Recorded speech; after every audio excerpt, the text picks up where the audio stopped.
Pessoal, uma boa noite para vocês. Nós faremos nessa videoaula então uma revisão aí dos exercícios que ficaram da N13A1.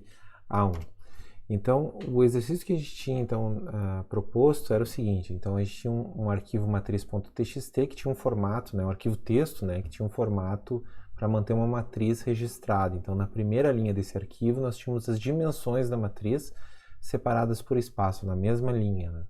Então, nas linhas seguintes, a gente tinha os elementos de uma matriz. Então, a gente vai ter, cada linha vai ser um inteiro, seguindo a dimensão especificada. Eu também ressaltei que os valores que vão ficar listados nessas diferentes linhas, eles serão utilizados para preencher a matriz por linha, certo?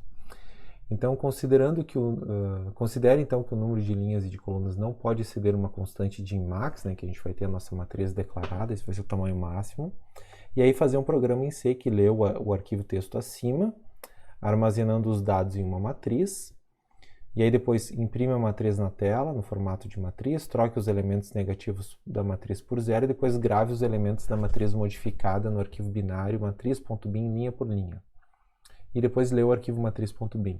Então eu risquei o passo 2 e o passo 3 aqui, porque esse aqui a gente já viu lá nas videoaulas anteriores, então eu deixo para vocês fazerem. Então eu vou trazer aqui a solução do passo 1, do passo 4 e do passo 5.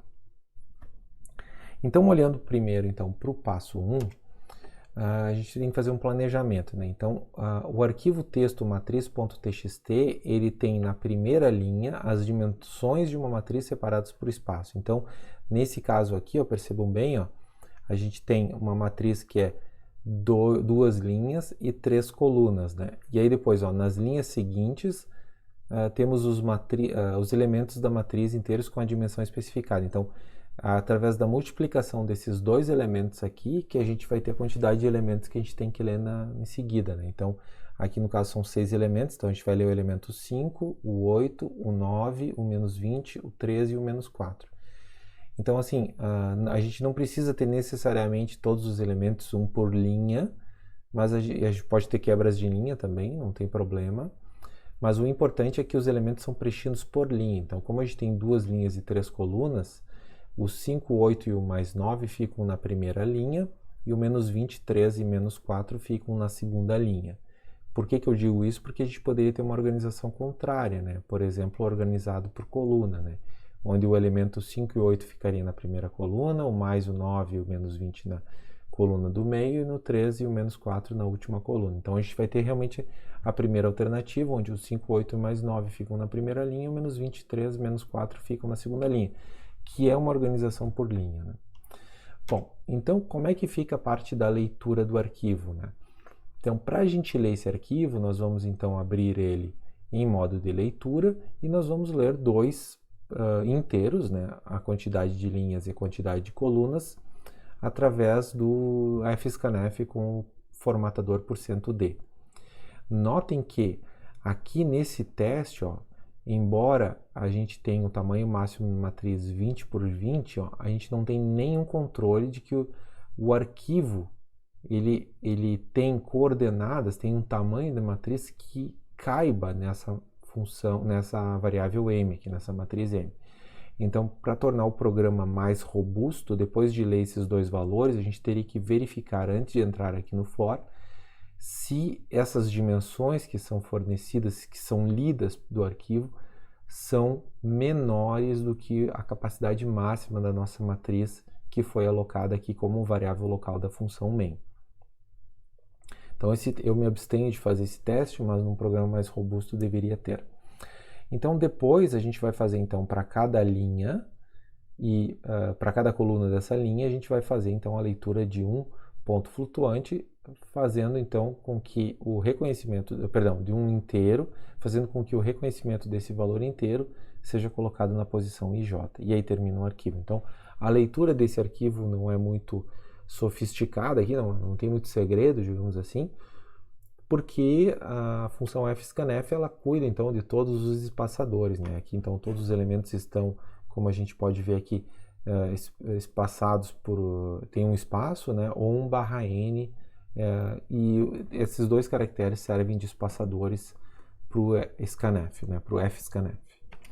Indo agora para a solução do número 4, né? Então, gravar os elementos em matriz.bin linha por linha. Então, a gente vai, além de fazer esse processo de leitura, que está nessa parte inicial aqui, ó, que é essa parte que eu acabei de selecionar, nós vamos depois, então, escrever o conteúdo da matriz M, né, no arquivo.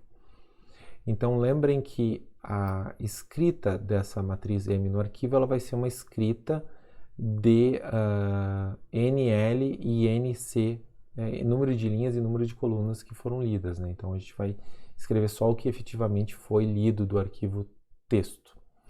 Então, para fazer isso, a gente abre o arquivo para escrita e aí depois, para cada linha, percebam bem, ó, para cada linha, a gente faz um fwrite, passando como argumento o endereço do início dessa linha, certo? Que é o M de I. Aí, quantos elementos a gente vai escrever? Cada elemento é um inteiro e a gente vai escrever, então, número de colunas elementos no frame, nesse FP aqui, que é um file pointer, né, no descritor do arquivo. Então, notem que quando eu digo escrever linha por linha, a gente não tem a necessidade de escrever elemento por elemento daquela linha. A gente pode escrever a linha inteira, sabendo, né, que os valores de uma linha estão contíguos na memória, né? Lá na nossa videoaula sobre matrizes, a gente falou sobre isso. Então, a gente usufrui dessa característica, né, de que os elementos da matriz de uma linha estão contíguos na memória para fazer a escrita dessa forma. E aí depois, no passo 5, que é ler a matriz em outra variável, né? Então, depois da gente fazer essa escrita aqui no arquivo matriz.bin, a gente abre esse mesmo arquivo, né? Depois de ter fechado ele, a gente abre esse mesmo arquivo agora para leitura. Só que a gente vai ler numa outra variável, né? Por isso que a gente diz em outra matriz. Então, essa outra matriz, ela também tem as dimensões, M2 aqui, né? Que são as mesmas dimensões da matriz original, que seria o tamanho máximo, a capacidade máxima, né? E a leitura dessa matriz binária, ela é feita também por linha. Então, para cada linha, a gente passa o endereço da onde a gente vai colocar os dados e a gente lê NC colunas, né? NC elementos de tamanho inteiro. Então, isso vai fazer com que a gente preencha esse espaço de memória, linha por linha, de dados que vêm diretamente do arquivo. E como a gente tem essa questão da contiguidade, isso aqui funciona também. Certo, pessoal? Eu vou terminando por aqui, então se ficou alguma dúvida, por favor, entre em contato. Um abraço para vocês aí e até uma próxima. Tchau, tchau.